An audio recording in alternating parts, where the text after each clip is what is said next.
Atani Jibrilu faqala ya Muhammad ish ma syi'ta fa innaka mayyitun wa ahbib ma syi'ta fa innaka mufariquhu wa'mal ma syi'ta fa innaka majaziyun bihi wa'lam anna syarafal mu'mini qiyamuhu bil laili wa 'izzahu istighna'uhu 'anil nasi. Rawahul Baihaqi an Jabir. Ini hadis Nabi yang langsung dipesankan oleh malaikat Jibril kepada baginda Rasulullah sallallahu alaihi wasallam, dan baginda Rasul menyampaikan kepada para sahabatnya lalu sampai kepada kita sekalian. Malaikat Jibril menyampaikan kepada Nabi, ya Muhammad, ish ma syi'ta, hiduplah sesukamu, semaumu, fa innaka, maka sesungguhnya kamu mayyitun, akan mati. Wa ahbib, wahai Muhammad, dan cintailah sesukamu. Wa habib ma syi'ta, wahai Muhammad, cintailah sesukamu, sayangilah semaumu. Fa innaka, maka sesungguhnya kamu, mufariquhu, akan berpisah dengan apa yang kamu cintai. Wa'mal, wahai Muhammad, kata malaikat Jibril, wa'mal ma syi'ta, berbuatlah apa yang kamu mau, apa yang kamu inginkan. Fa innaka, maka sesungguhnya kamu, majaziyun bih, akan bertanggung jawab dari apa yang kamu lakukan. Wa'lam, dan ketahuilah, anna syarafal mu'min, sesungguhnya kemuliaan orang yang beriman itu, qiyamuhu bil laili, dia berdiri di malam hari, wa izzahu, dan kehormatan seorang mukmin itu adalah istighna'uhu 'anil nasi, dia tidak merasa mengharap daripada manusia. Hadis riwayat Imam Al-Baihaqi dari Jabir. Nah, ibu bapak yang dimuliakan Allah Subhanahu wa taala, hadis ini di mana malaikat Jibril menyampaikan kepada Nabi, tapi hakikatnya adalah hadis ini untuk kita sekalian. Kita tahu bahwa beda mana firman Allah, mana hadis qudsi, mana hadis nabawi. Kalau firman Allah atau kalau Al-Quran, Al-Quran itu redaksinya dari Allah, maknanya juga dari Allah. Kalau hadis qudsi, redaksinya dari Nabi, maknanya dari Allah. Kalau hadis nabawi, maknanya dari Nabi, redaksinya juga dari Nabi. Dan ini adalah bagian daripada hadis Nabi, yang hadis ini adalah disampaikan oleh malaikat Jibril kepada Nabi, yang pada hakikatnya hadis ini adalah untuk kita sebagai umatnya Nabi. Kalau Nabi saja yang maksum, kalau Nabi saja yang terjaga daripada perbuatan dosa, dan tidak mungkin berbuat dosa, dan Nabi sudah pasti bisa masuk ke dalam surga, Nabi terbebas daripada api neraka, masih dipesankan oleh malaikat Jibril akan pesan yang mulia ini, apalagi kita, gitu kan? Maka di dalam kitab Aqidatul Awam itu ada kalimat ismatuhum kasairil malaika, bahwa para nabi dan rasul itu maksumnya melebihi daripada malaikat. Maksumnya para nabi, apalagi baginda rasul, melebihi daripada maksumnya malaikat. Kalau malaikat tidak bisa berbuat dosa, wajar, oh nggak ada nafsunya. Kalau malaikat nggak bisa berbuat mencintai dunia atau ada kecenderungan, wajar, karena memang nggak ada hawa nafsunya. Tapi kalau baginda rasul, kalau nabi-nabi yang lain, Kalau rasul-rasul yang lain ada hawa nafsunya, tetapi mereka bisa mengendalikannya, maksum, tidak mungkin berbuat dosa. Maka ismatuhum kasairil malaikah, bahkan melebihi daripada maksumnya malaikat. Coba lihat kita di Taif itu, yang marah pada saat Nabi dilempar di Taif siapa? Malaikat apa Nabi?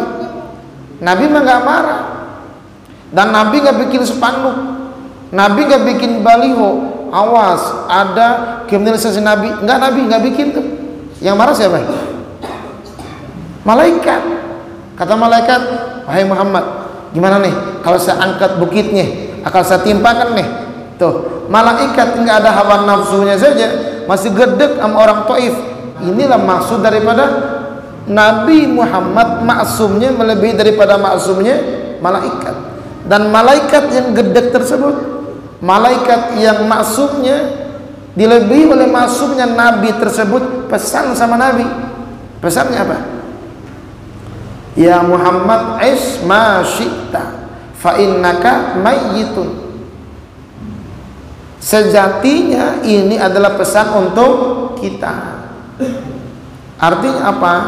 Kalau Nabi yang sudah maksum saja masih diingatkan oleh malaikat Jibril, masih diingatkan dengan kalimat hiduplah sesukamu, dan Nabi nggak mungkin hidup sesukanya, dan Nabi nggak mungkin berbuat sesukanya. Nabi dibimbing oleh wahyu Allah.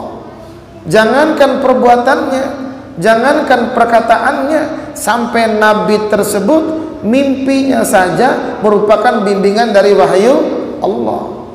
Itulah firman Allah, wa ma yantiqu anil hawa in huwa illa wahyu yuha. Apa saja yang diucapkan oleh Nabi, yang keluar daripada lisan Nabi, bukan bagian daripada hawa nafsu, tapi merupakan wahyu yang diwahyukan oleh Allah Subhanahu wa taala. Dan Nabi pesan kepada kita lewat hadis ini, jemaah sekalian, boleh engkau hidup semaumu, mau ngapain aja terserah, seakan-akan begitu. Tapi ingat, kita akan mati gitu. Kita akan mati. Kalau sudah datang kematian, fa idza jaa ajaluhum la yastakhiruna sa'atan wa la yastaqdimun. Kalau sudah datang ajal, datang waktunya, nggak ada yang bisa nolak. Artinya apa? Kalau kita pesan, kalau kita menangkap daripada pesan ini adalah sejatinya bahwa hidup itu harus selalu dibimbing oleh Allah Subhanahu wa taala, oleh Islam, oleh Al-Qur'an, oleh sabda-sabda Nabi, lewat hadis-hadisnya, maka kita tidak mungkin berbuat macam-macam. Kenapa? Karena kita akan meninggal dunia, kita akan mati. Lihat di Cianjur tuh, goyangan gempanya bukan 2 menit, bukan 1 menit, hanya hitungan detik, 2-3 detik Allah goyangkan Cianjur, ratusan orang meninggal dunia. Toh sampai saat ini masih ada yang belum ditemukan. Coba kalau sekarang Allah goyangin Pondok Cabe, langsung ambruk semua, nggak ada yang bisa dipungkiri kalau Allah sudah mau. Ingat bahwa kita semuanya akan meninggal dunia. Kalau masih muda mah masih muda, udah nggak ingat mati, maunya hidup selamanya aja. Kalau sudah agak tua mah mulai mikir deh tuh, apalagi sudah mulai giginya ompong gitu kan, mulai pada keriput, mata udah pada mulai rabun, kaki kesemutan kalau duduknya lama. Pas lagi pengajian doang kalau kesemutan, main catur mah nggak ada kesemutannya, sampai pagi masih diladenin.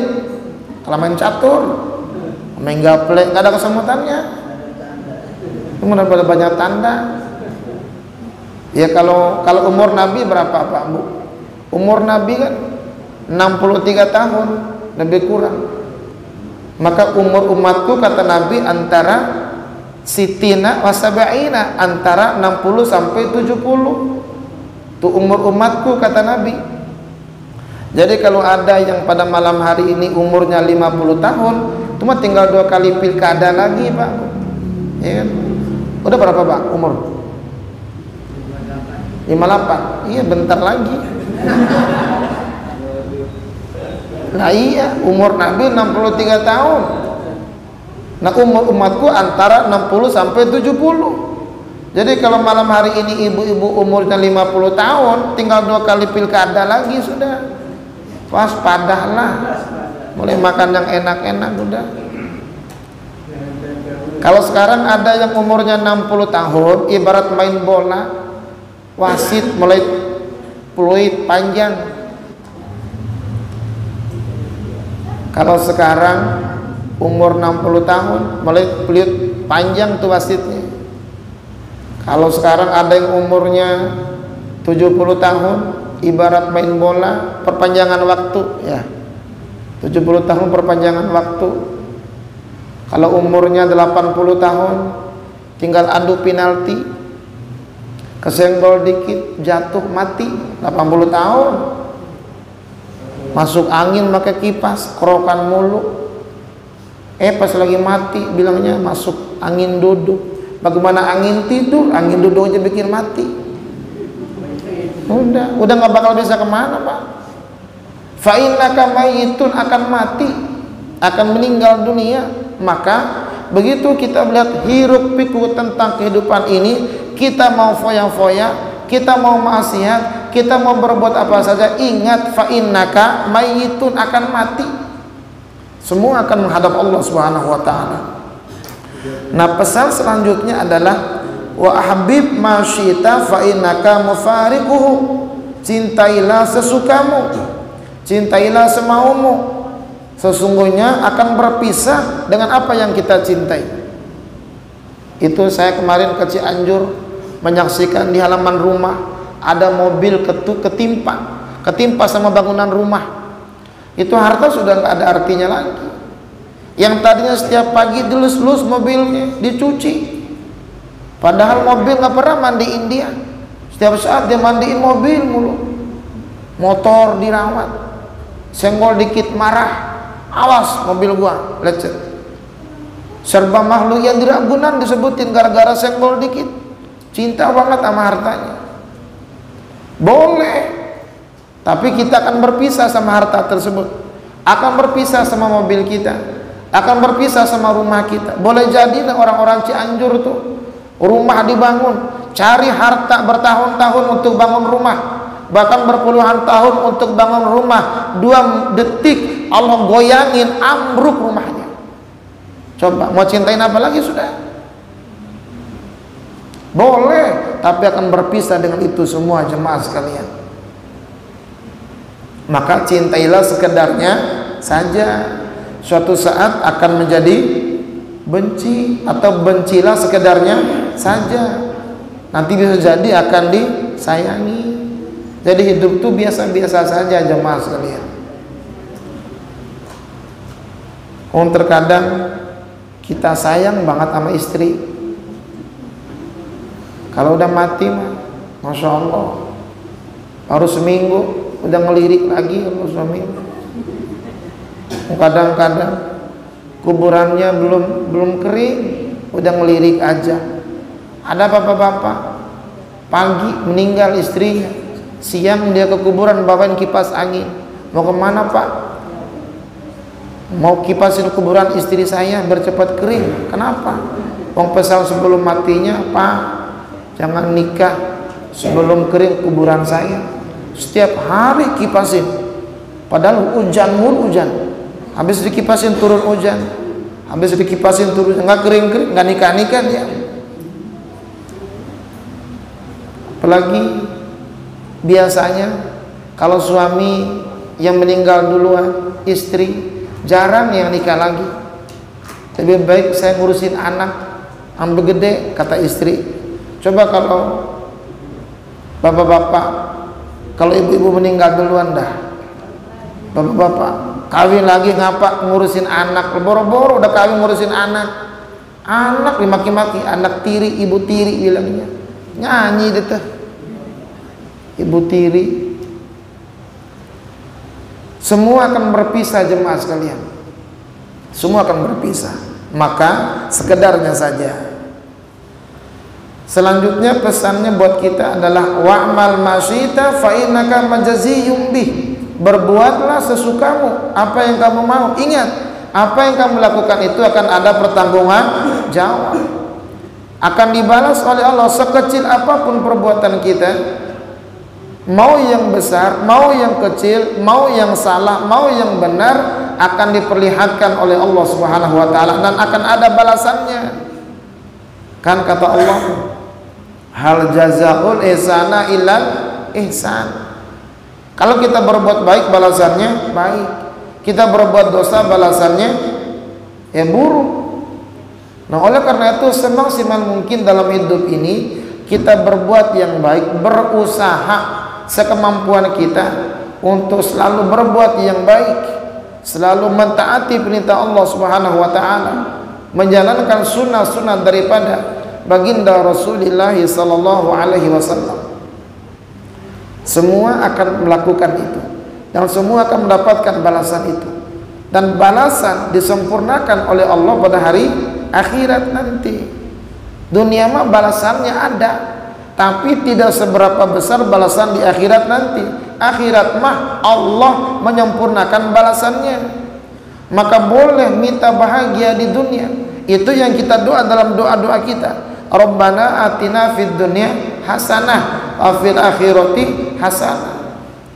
Boleh, tapi ketahuilah balasan yang paling nikmat, balasan yang paling sempurna adalah saat kita di alam akhirat nanti.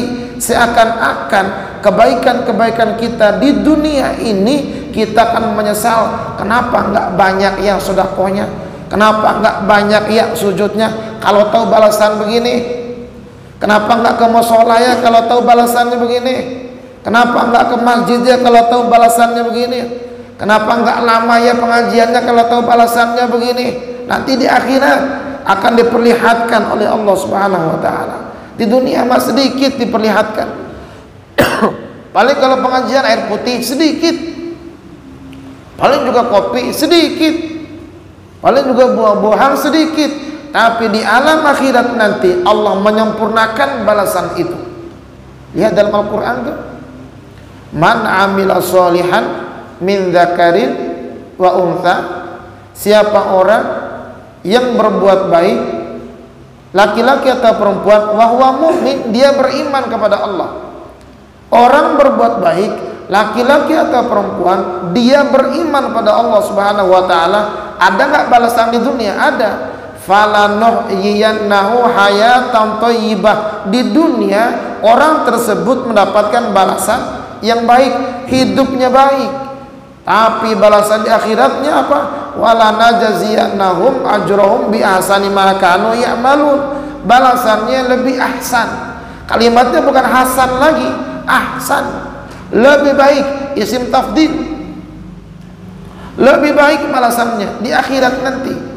Boleh jadi sedikit kebaikan kita di akhirat, balasannya banyak, asalkan beriman kepada Allah. Maka semua perbuatan kita ini jemaah sekalian akan ada balasannya. Yang buruk, buruk balasannya. Yang baik, baik balasannya. Itulah maha adilnya Allah. Nggak mungkin Allah menganjurkan kita berbuat baik, Allah membalasnya dengan keburukan. Tidak mungkin. Ada orang yang bilang dihukum tuh Cianjur, siapa bilang? Diazab tuh Cianjur, bukan. Itu bagian daripada rahmat Allah Subhanahu wa taala. Percaya enggak bahwa orang yang meninggal ketimpa bangunan syahid, saudara? Bukan azab itu. Orang yang meninggal dunia ketimpa bangunan itu syahid. Orang yang meninggal dunia kena longsor itu syahid. Orang yang tabrak mobil itu syahid. Kalau mau syahid terpulang tabrak mobil mati syahid sudah. Syahid. Kenapa harus apa-apa azab, harus apa-apa azab? Ketahuilah, azab itu buat orang-orang kafir. Orang-orang Islam bukan azab kalimatnya, ujian. Kalau sabar, surga mereka. Sedikit-sedikit azab, sedikit-sedikit azab. Emang Allah itu azabnya aja yang ada? Agak, saudara. Rahmatnya meliputi segala sesuatu. Karena ada di dalam kitab munajatnya, wasi'at kulla syai'. Rahmat Allah meliputi segala sesuatu. Sedikit musibah azab, sedikit gempa azab, sedikit longsor azab. Orang yang meninggal yang gara-gara ketimpa bangunan, kena longsor, ketimpa sesuatu itu syahid, saudara-saudara sekalian. Kita saksikan kemarin ada pondok yang ambruk, ada santrinya yang meninggal, ada anak-anak SD yang ketimpa bangunan meninggal. Itu syahid, saudara-saudara yang dimuliakan oleh Allah Subhanahu wa taala. Itu bagian daripada rahmannya, kasih sayangnya Allah. Itu cara Allah untuk mensyahidkan hambanya. Jadi jangan adab melulu, seakan-akan Allah itu serem, seakan-akan Allah itu bengis. Enggak. Rahmat Allah wasi'at kulla syai', merahmati segala sesuatu. Dan kita bisa duduk seperti ini karena rahmat dari Allah Subhanahu wa taala.